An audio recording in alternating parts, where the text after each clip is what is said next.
Hello, केमन छो? भालो में छो? मैं भी भालो में छो। सुने तुम लोग का बहुत सारा डाउट क्रिएट हो रहा है रेडियो एक्टिविटी चैप्टर में। यस, ठीक है, डाउट क्लियर करते हैं। पहले मैं एक कहानी बताऊंगा, उसके बाद कहानी बताते ही तुम्हारा डाउट क्लियर हो जाएगा। मैं प्रवीण कुमार है और मिशन 90+ में आपका स्वागत है। तो आज मैं तुम लोग को जो कराने वाला हूँ, आज तो कराने वाला नहीं हूँ, आज कहानी बताने वाला हूँ। वही जो आज कहानी बताने वाला हूँ वो रेडियो एक्टिविटी के बारे में बताऊंगा। और कहानी बताते ही तुम एकदम 9-2-11 हो जाना। चलो कॉपी और पेन निकाल कर बैठ जाओ और नोट करते रहोगे कहानी के बारे में, ठीक है? चलो यहाँ पे स्टार्ट करते हैं। तो पहला हम लोग का कंफ्यूजन जो था वो रेडियो एक्टिविटी तत्वों के बारे में, ठीक है? रेडियो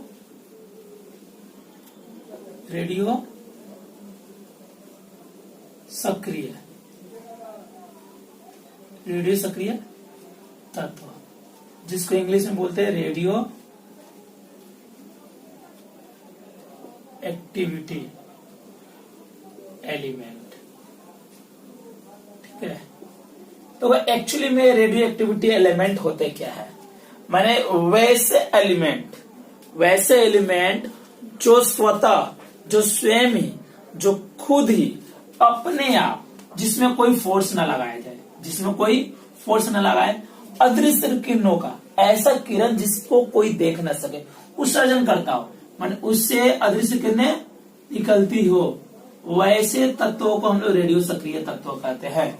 मतलब कुछ ऐसे तत्व तो बहुत सारे, aluminium, phosphorus, potassium, polonium, bismuth, uranium, बहुत सारे तत्व है। तो वही तत्व रेडियो सक्रिय तत्व है जो अपने आप, जिसको हम लोग रख देंगे तो अपने आप अल्फा, माने एक हो गया तुम्हारा अल्फा, दूसरा हो गया बीटा और तीसरा हुआ गामा। इसका नाम है अल्फा, इसका नाम बीटा और इसका नाम गामा। ऐसे है, ये तीनों किरणें का उत्सर्जन करता हो, ऐसे एलिमेंट को हम लोग बोलते हैं रेडियो सक्रिय एलिमेंट या रेडियो एक्टिविटी एलिमेंट, ठीक है? अब हम लोग का क्वेश्चन आता है कि हम कैसे पहचानेंगे कि वो एलिमेंट रेडियो एक्टिविटी है। तो इसको पहचानने का सिंपल तरीका है, ठीक है? माने ऐसा एलिमेंट जिसका n/, पहले हम लोग नोटिस करते हैं, मान जाओ इसका यूरेनियम है, ठीक है? मान जाओ यूरेनियम है 235, इसका होता है मास नंबर, इसका 92 होता है एटॉमिक नंबर, ठीक है? इसको मास नंबर होता है, इसका एटॉमिक नंबर। तो ऐसे एलिमेंट जिसका n/p रेशियो या अनुपात, n/p अनुपात कितना है, माने जिसका n/p रेशियो 1.5 से अधिक हो, माने से अधिक हो, वही तत्व क्या है? रेडियो सक्रिय तत्व या रेडियो एक्टिविटी एलिमेंट है। अब तुम लोग का नेक्स्ट क्वेश्चन आता है कि n/p है क्या? ये तो हमें नहीं पता। आप क्या क्या बग देते हैं, समझ में नहीं आता, बोल रहे हैं ना, ठीक है? तो n/p रेशियो जो है, n होता है, n जो है हम लोग का, n होता है न्यूट्रॉन। क्या होता है? न्यूट्रॉन। और p होता है प्रोटॉन, ठीक है? n का होता है न्यूट्रॉन और p होता है प्रोटॉन। जैसे कि इसको हम चेक करने वाले कि रेडियो सक्रिय तत्व है कि नहीं है, ठीक है? हम चेक करते हैं। तो देखो इसमें न्यूट्रॉन कैसे निकालते हैं? न्यूट्रॉन निकालने का तरीका है, ऊपर वाले को मास नंबर, नीचे वाले को एटॉमिक नंबर। मास नंबर में से, या इसको हम लोग मात्रा संख्या या द्रव्यमान संख्या बोलते हैं। क्या बोलते हैं? द्रव्यमान संख्या, द्रव्यमान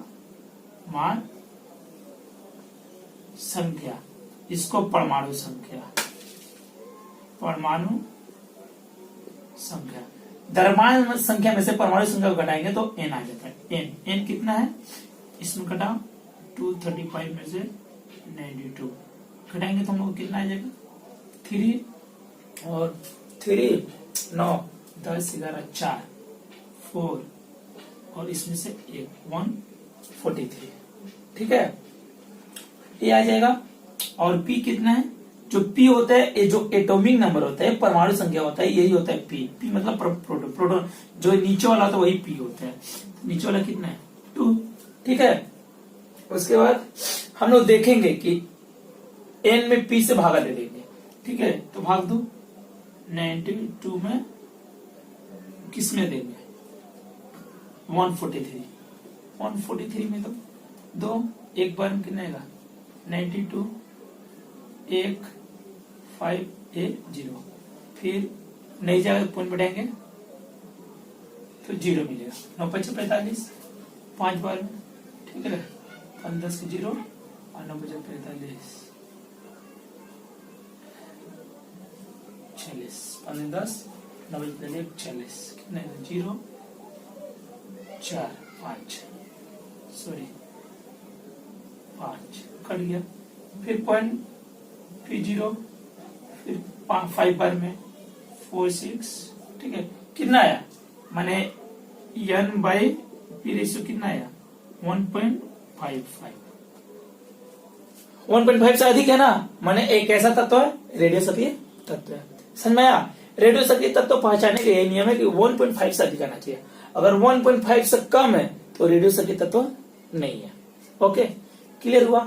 जल्दी से उसे उतारो, मिटाते हैं, मिटा देना।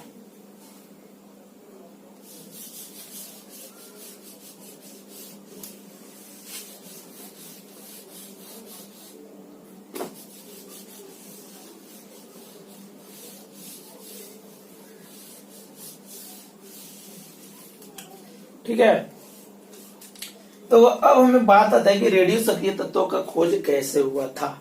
तो एक्चुअली में जो बेक्वेरेल थे, ठीक है, एक्चुअली में जो बेक्वेरेल थे,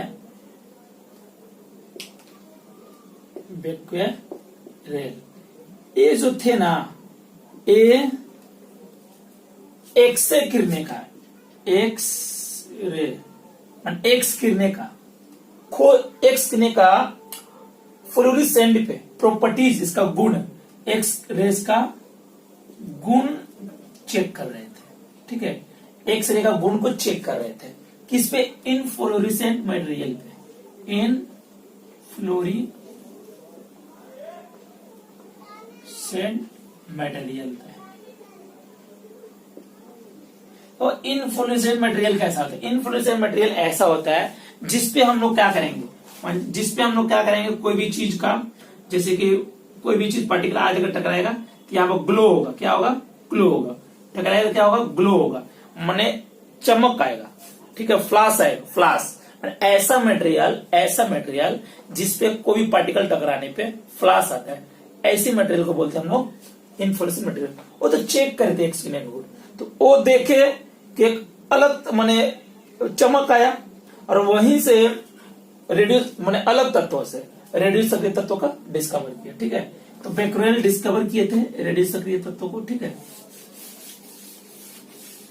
रेडियोएक्टिविटी का। ठीक है, एक खोज किए थे। और जो मैरी क्यूरी थी, मैरी क्यूरी, ठीक है, एक टर्म्स दिए थे रेडियो एक्टिविटी का। और मैरी क्यूरी जो थी, ये क्या थी? एक कोइन की थी, खोज की थी रेडियो सक्रिय तत्वों का। ठीक है, तत्वों की खोज।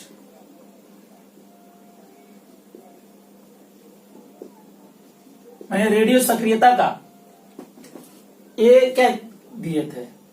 नाम दिए थे, नाम।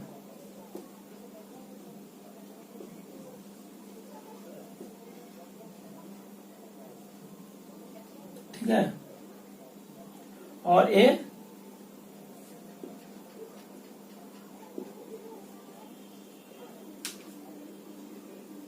खोज की थी।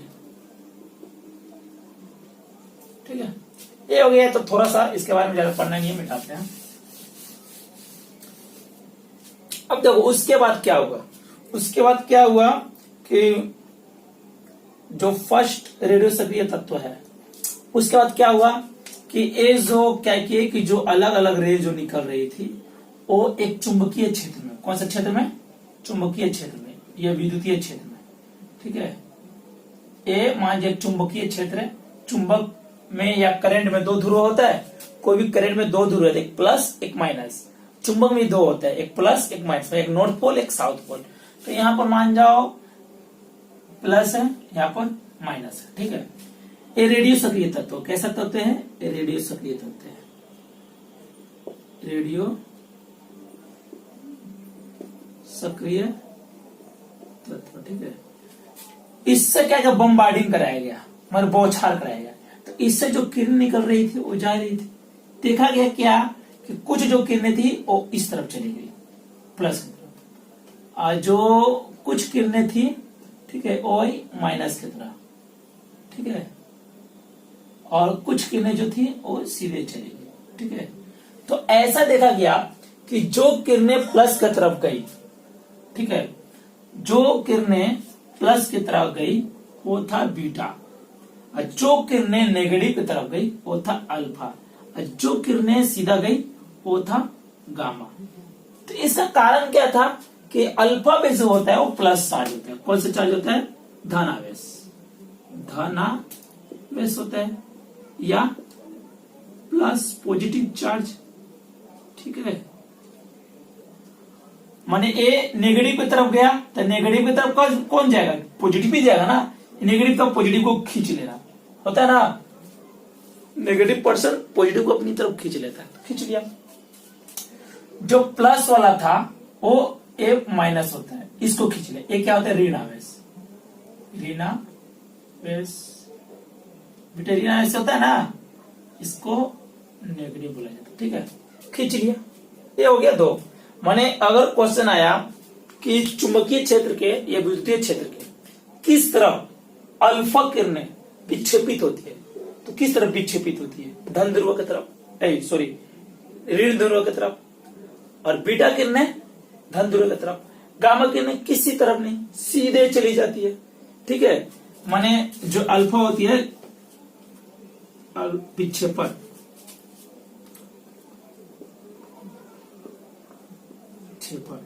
किसका किधर होता है? अल्फा किरणें का। इधर विक्षेपण होगा इसका ऋण ध्रुव की तरफ। तो ये ऋण है ना, नेगेटिव, ऋण ध्रुव की तरफ। और बीटा किरणें का क्या होगा? बीटा किरणें का विक्षेपण कहां पर होगा? बीटा किरणें ना प्लस, मतलब धन ध्रुव की तरफ, धन ध्रुव की। और गामा किरणें का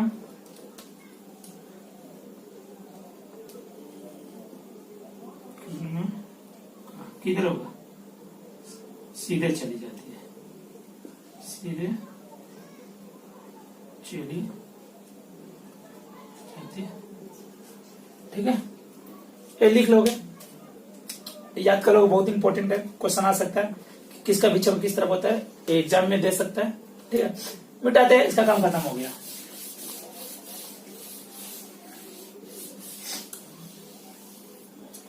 अब जो क्वेश्चन आता है, ठीक है, अब जो क्वेश्चन आता है वो हम लोग का है कि अल्फा किरणें का ऐसा क्यों होता है। माने रेडियो सक्रियता की क्रिया क्यों होती है?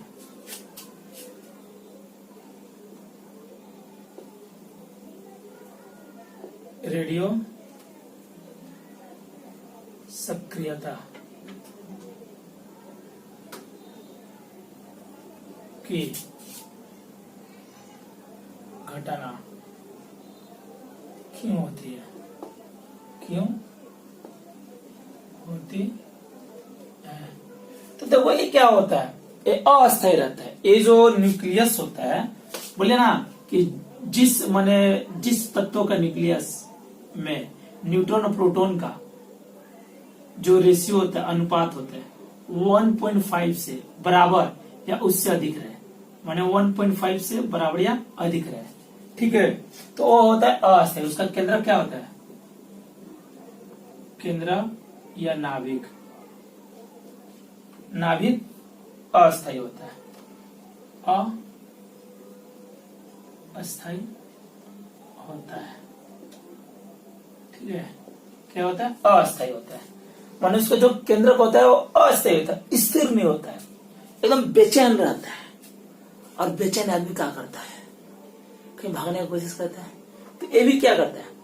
जो भी बेचैन चीज रहे, जब तक कहीं लड़ेगा नहीं, जब तक कहीं लड़ ना जाए, तब तक वो एकदम शांत नहीं रहता है। तो ये भी वैसे ही करता है कि अस्थायी रहता है। इसको अस्थायी होने के लिए क्या चाहिए? मतलब उसको कुछ कंट्रोल करने वाला चाहिए। तो ये अपने आप एकदम एनर्जी निकालता रहता है, एकदम एनर्जी निकालता रहता है। जब एनर्जी पूरा निकल जाएगा,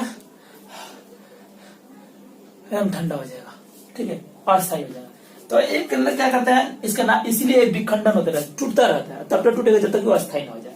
और कोई भी तत्व रेडियो, हर रेडियो सक्रिय तत्व, ठीक है, माने प्रत्येक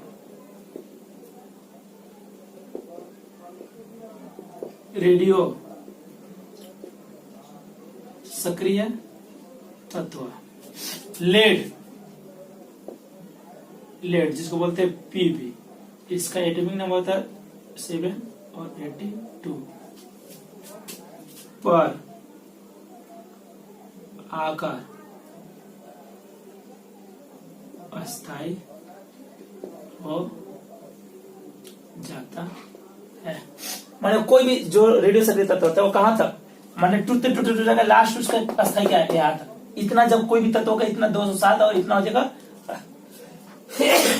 सॉरी 207 और इतना हो जाएगा तो वो अस्थायी हो जाएगा। अब उसमें विखंडन नहीं होता, अब वो ठंडा हो जाएगा। ठीक है, सब गर्माहट उसका खत्म हो जाएगा। तो ए में फिर केंद्रक अस्थायी होता है, इसीलिए रेडियो सक्रिय तत्व करता है। सॉरी, रेडियो सक्रिय घटना की होती है क्योंकि रेडियो सक्रिय तत्वों का केंद्रक अस्थायी होता है, इसलिए होती है। ठीक है, क्योंकि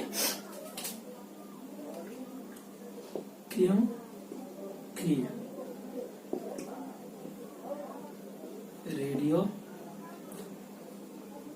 सक्रिय तत्व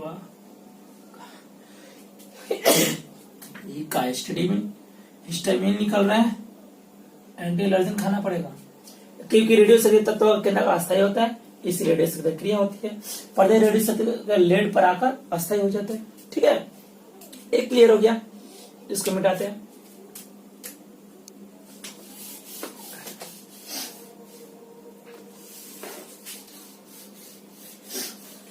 अब क्वेश्चन आता है, यदि किसी तत्व के, किसी रेडियो सक्रिय तत्व के, रेडियो सक्रिय तत्व के केंद्रक से एक अल्फा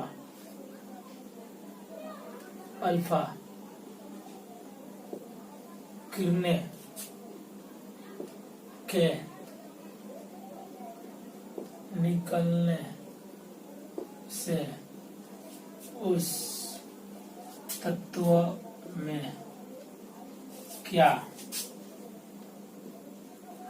परिवर्तन होता है?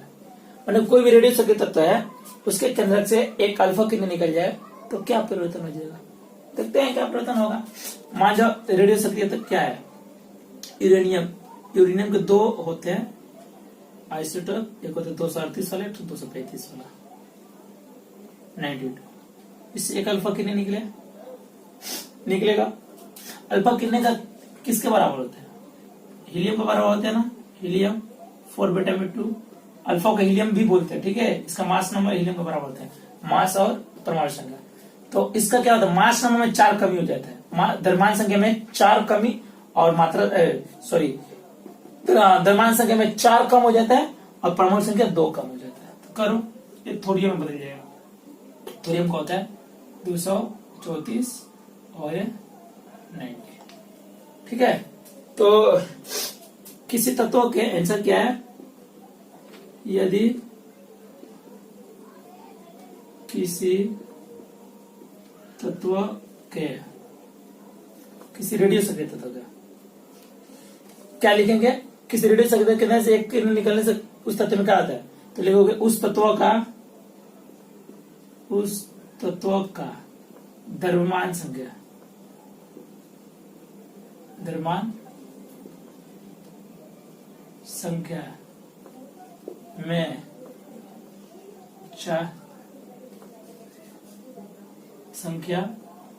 द्रव्यमान संख्या 4 कम एवं परमाणु संख्या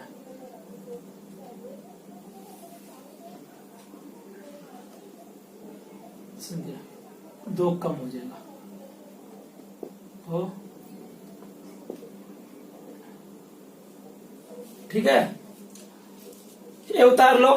मैंने ऊपर वाले में 4 कम, नीचे वाले में 2 कम। क्वेश्चन बहुत इंपॉर्टेंट है, दिव्या ही है।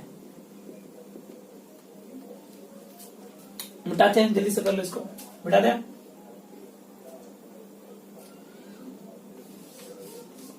अब क्वेश्चन, यदि किसी रेडियो से तत्व किरण से एक बीटा किरण, क्या निकले? एक बीटा, ठीक है, एक बीटा किरण निकलने से उस तत्व में क्या होगा? उस बीटा किरण में क्या होता है कि जब बीटा किरण निकलेगा, ठीक है, तो बीटा किरण से एक ऐड हो जाता है 238, 238 और 92 बीटा किरण हुआ। तो बीटा किरण से निकलने से क्या होता है कि ये नेपच्यूनियन हो जाएगा। इसका नाम क्या है? नेपच्यूनियन। ये द्रव्यमान संख्या में एक बढ़ जाएगा, लेकिन परमाणु संख्या एक बढ़ेगा, लेकिन द्रव्यमान संख्या में कोई परिवर्तन नहीं होगा, ठीक है। ऊपर वाले में कोई, इसमें क्या होगा? एक बढ़ जाएगा, 2 हुआ, 1 बढ़ गया, ठीक है, बढ़ गया। और इसमें 238, इसको हम लोग कैसे लिख सकते हैं? बराबर नेपच्यूनियन में 93, ऊपर में 238। मैं ध्यान से देखोगे कि यूरेनियम माने कोई भी रेडियो सक्रिय तत्व से एक बीटा किरण निकल जाएगी, तो उसके परमाणु संख्या में एक बढ़ जाएगा, लेकिन द्रव्यमान संख्या में कोई परिवर्तन नहीं होगा। बढ़ गया 93, इसको नेपच्यूनियन बोलते हैं। इसको क्या बोलते हैं? नेपच्यूनियन, नेपच्यूनियन,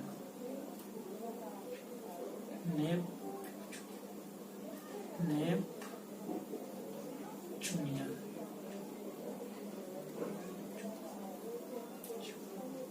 नेपच्यूनियन हो जाएगा, ठीक है। उस तत्व का द्रव्यमान संख्या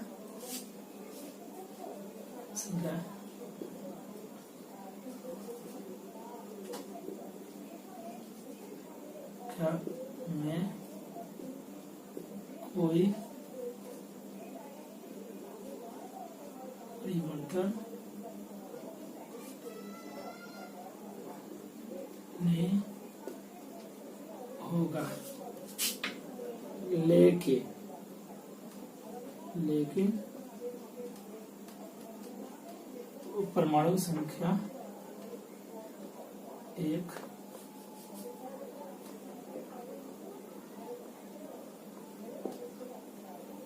ठीक है। क्या हो गया? एक और एग्जांपल देते हैं इसका। एक और एग्जांपल है, लिख लोगे। रेडन ये होता है 228, 88। इससे एक बीटा निकला, बीटा का सिंबल होते हैं। एक तुम्हारा हो जाए एक्टिनियम 228, 89, ठीक है। एक बीटा जो है ना, इसको ऐसे भी लिख सकते बगल में, मैंने इसका मतलब बीटा निकला है। इसको भी क्या लिख सकते बगल में? हीलियम निकला है ना, एक अल्फा मतलब हीलियम, ठीक है, हो गया।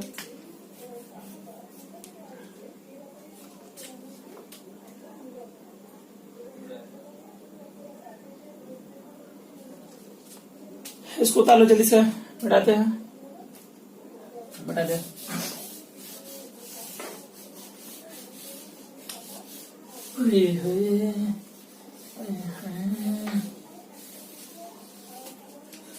कहानी कैसा लग रहा है? बहुत मस्त। हाँ, ये कहानी है। तुम लोग सुनना नहीं रहे हो, कोई खबर नहीं दे रहे हो, वीडियो भी देख रहे हो, कमेंट मेंशन नहीं दे रहे हो, क्या चाह रहे हो? क्या कुछ चाह रहे हो क्या? नहीं ना, ठीक है, चाह रहे हो तो बोलो। लोग यहाँ पे ध्यान दोगे। उसके बाद हम लोग जो करने वाले हैं, समझेंगे ग्रेटर देन का चिन्ह कौन है। ठीक है,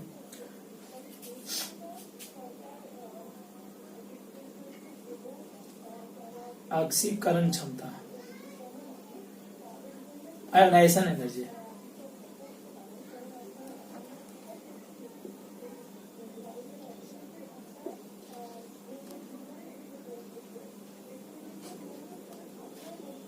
क्षमता या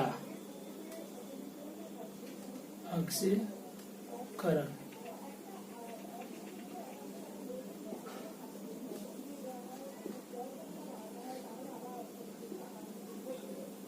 तो ऑक्सीकरण क्षमता क्या होता है? अल्फा बीटा और गामा किरणें में सबसे ज्यादा ऑक्सीकरण क्षमता क्या होती है? किसका होती है?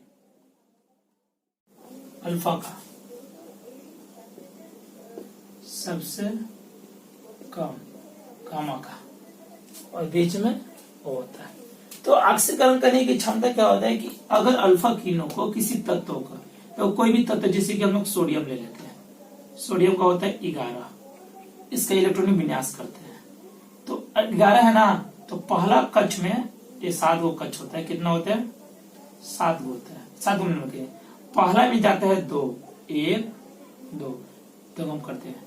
पहला में जाता है 2, उसके बाद जाता है 8, उसके बाद अगर 8 रहा तो 8 से ज्यादा रहा हो तो 8 से कम रहा तो जितना आएगा आ जाएगा, वही दे देंगे। तो 2 8 10 और एक बच गया ना। पहला में 2, दूसरा में 1 2 3 4 5 6 7 8। माने कोई भी एलिमेंट का इलेक्ट्रॉन विन्यास कैसे करेंगे? पहला ऑर्बिट में 2, दूसरा में अगर 8 रहा, या 8 से ज्यादा रहा तो 8 डाल देंगे, और 8 से कम रहा तो वही डाल देंगे। तो यहाँ पे देखो 8 दूसरा में क्या है? 8 से ज्यादा है ना, 8 9 है, तो इसमें 8 डाल दिए। और तीसरा में अगर 8 रहा या 8 से ज्यादा रहा तो 8, और 8 से अगर कम रहा तो वही डाल देंगे। 8 से कम है 1 है, 1 डाल दिया। तो अगर इस तत्व ऐसे होता है, इसका संरचना ऐसे होता है, जब माइक्रोस्कोप से देखेंगे तो ऐसा नजर आएगा।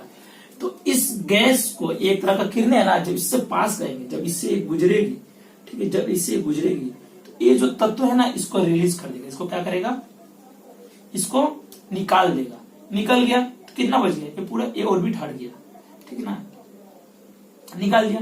तो जब भी कोई एलिमेंट किसी इलेक्ट्रॉन को लॉस करता है तो उसमें प्लस चार्ज आ जाता है, किसी को गेन करते लेता है तो उसमें माइनस आना। माने लॉस करने पर, माने लॉस पे प्लस चार्ज, ठीक है। और गेन मतलब ग्रहण करने पे, गेन मतलब ग्रहण करके ले रहा है तो माइनस चार्ज आएगा। जितना ग्रहण करेगा उतना माइनस, जितना लॉस करेगा उतना। तो इसमें कितना लॉस करेगा? लॉस करेगा तो इसमें कौन सा चार्ज आएगा? ये सोडियम बदल जाएगा हम लोग का Na+। तो Na से Na+ बदलने की क्षमता इसका सबसे अधिक होता है, उसका कम होता है। यही हुआ ऑक्सीजन क्षमता। ठीक है, समझ आया? उतार लो, मिटाते हैं, मिटाते हैं।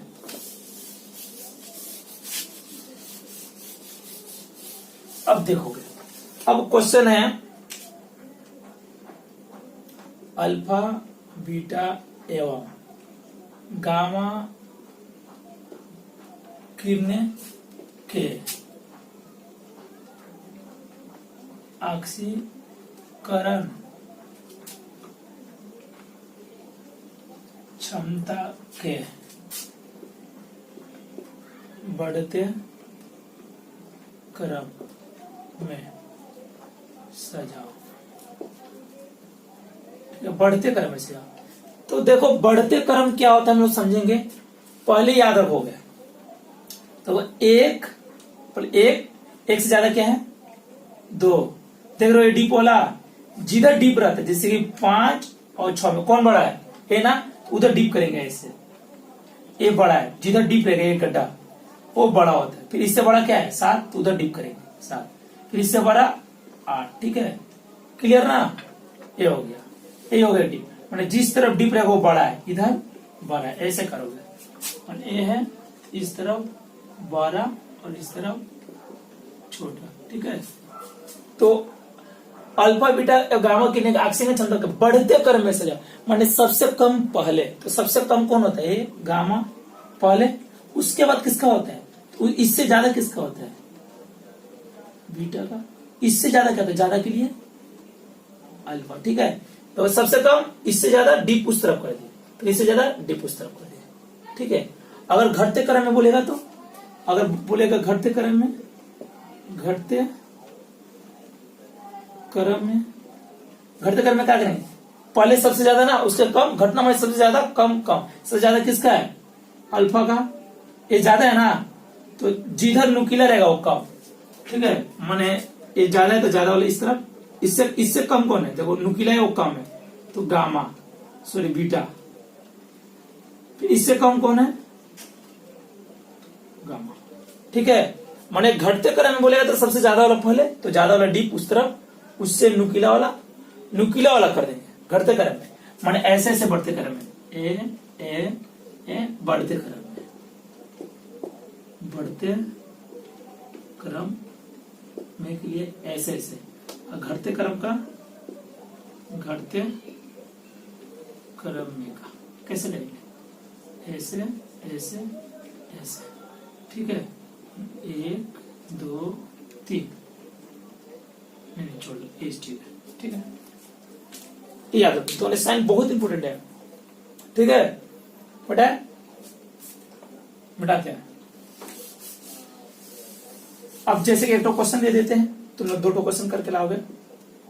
अल्फा बीटा एवं गामा किरणें के भेदन क्षमता के घटते क्रम में सजाओ। ठीक है, आंसर अपने से लिखोगे। नेक्स्ट क्वेश्चन, भेदन क्षमता हो गया, एस क्षमता हो गया, अल्फा बीटा एवं गामा किरणें के। ठीक है, गामा किरणें के और वेग के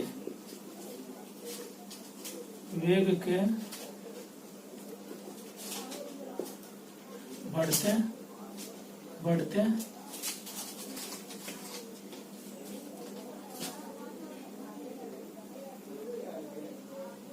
क्रम में सजा।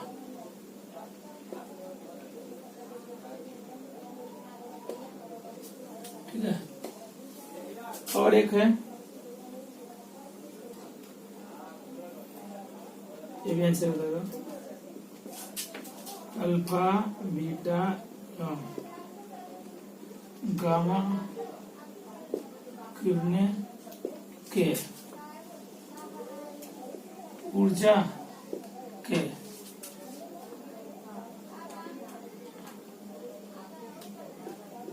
बढ़ते क्रम में सजा।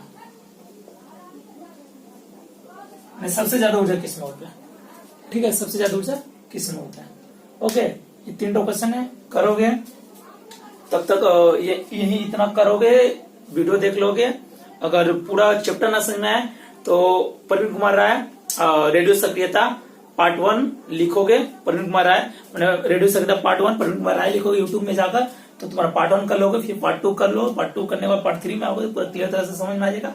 और लास्ट पार्ट 4 बनाएंगे जिसमें पूरा क्लियर हो जाएगा, पूरा अच्छी तरह से याद रख लोगे, और याद रखने के बाद लास्ट में हम सुन लेंगे। ठीक है, तब तक यहीं तक रहने हो, टाटा बाय बाय, मिलते हैं।